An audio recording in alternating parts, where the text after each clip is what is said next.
Welcome to Daily English Pods. I'm your host Alex, and today we have a fantastic episode lined up for you. Thanks for having me, Alex. I'm Sarah, and I'm really excited to be here today to discuss some fascinating topics. So Sarah, let's dive right in. What got you interested in the field of communication and relationships? Great question. It actually started during my college years when I noticed how many misunderstandings happen between people. That's so relatable. I think everyone has experienced those moments of miscommunication. Exactly. And what's interesting is that most conflicts aren't about the actual issue, but about how we communicate about it. Can you give us an example of what you mean by that? Sure. Think about a simple disagreement about household chores. The real issue isn't usually about who does the dishes. Right, it's more about feeling appreciated or respected.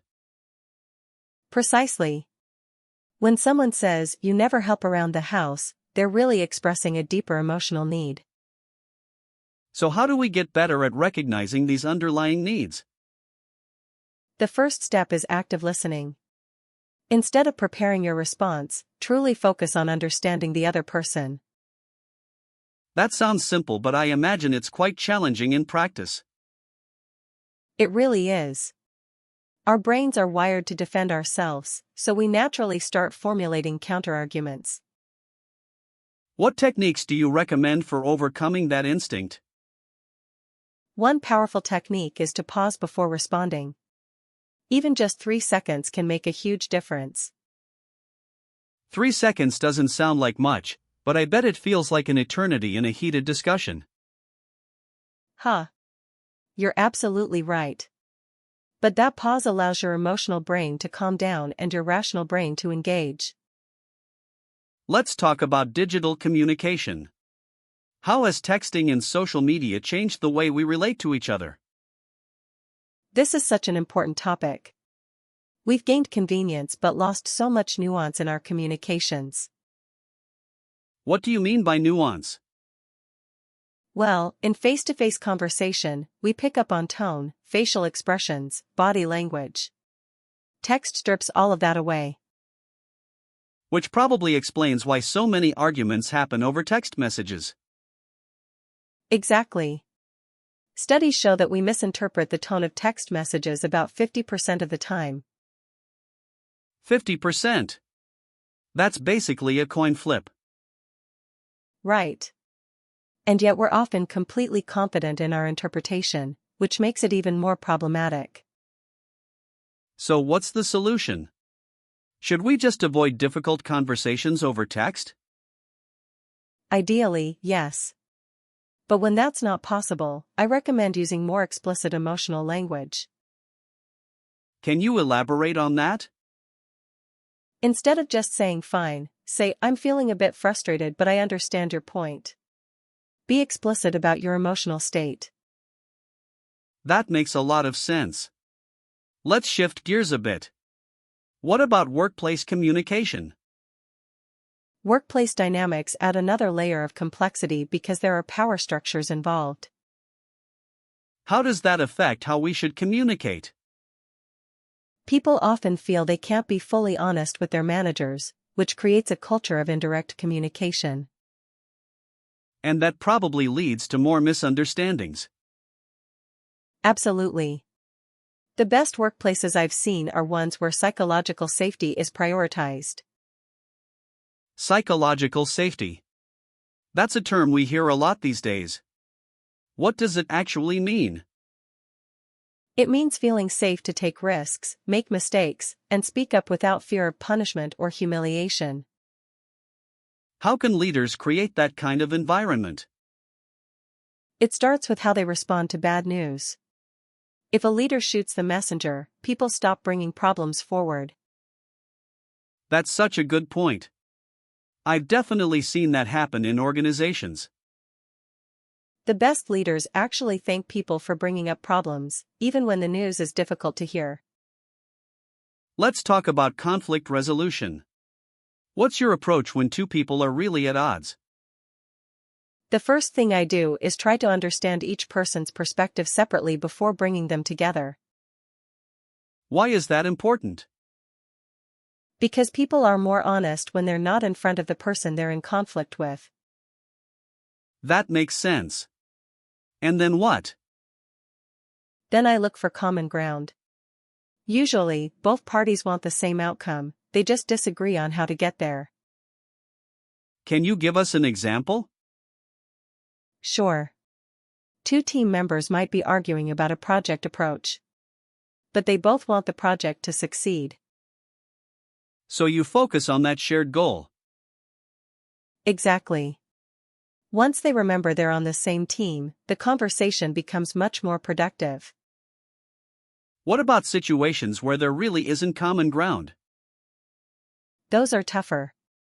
Sometimes you have to accept that you won't reach agreement and focus on respectful coexistence. That's a mature perspective. Not every conflict has a perfect resolution. Right. And trying to force resolution when it's not possible can actually make things worse.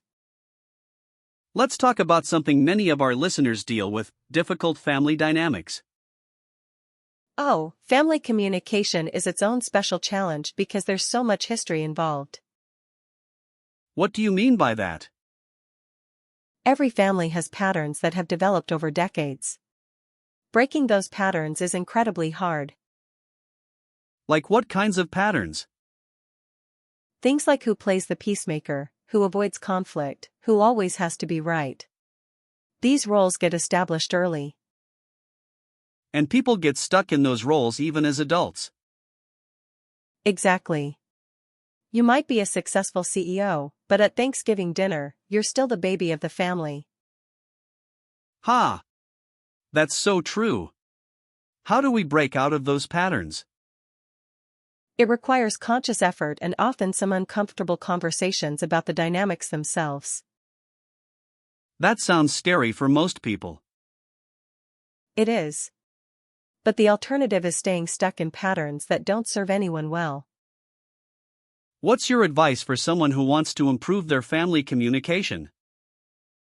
Start small. Pick one relationship and one specific pattern you want to change. And be patient, I imagine. Very patient. These patterns took years to develop. They won't change overnight. Let's talk about romantic relationships. What are the biggest communication mistakes couples make? The biggest one is assuming your partner should know what you need without you telling them. The old "if you loved me, you'd know" trap. Exactly. Mind reading isn't a relationship skill, no matter how long you've been together. What else do you see? Keeping score. Treating the relationship like a transaction where everything has to be perfectly equal.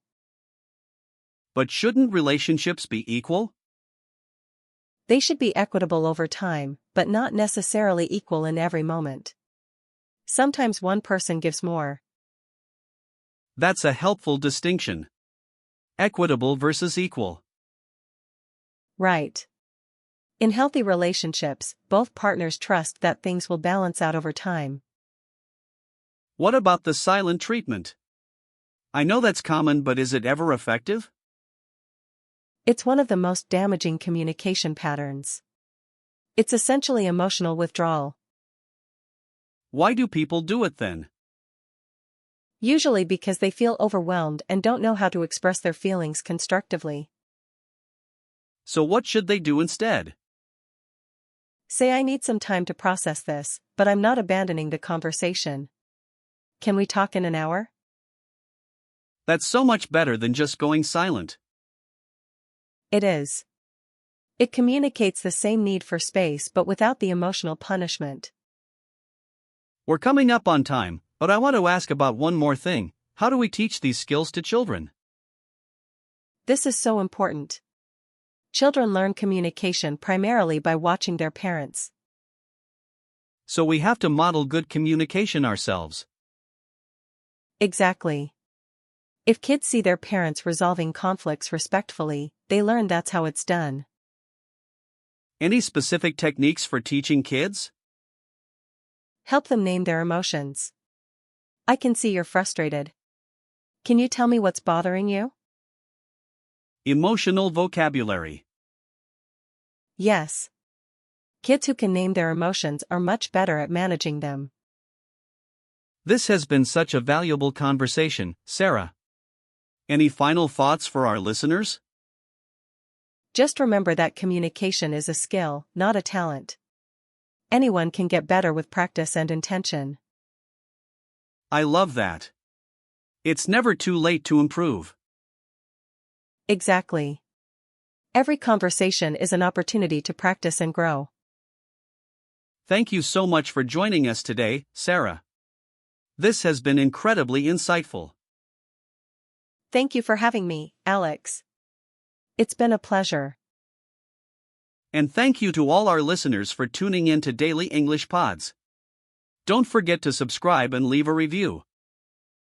Yes, and feel free to reach out with questions. We'd love to hear from you. Until next time, keep communicating and keep growing. Take care, everyone.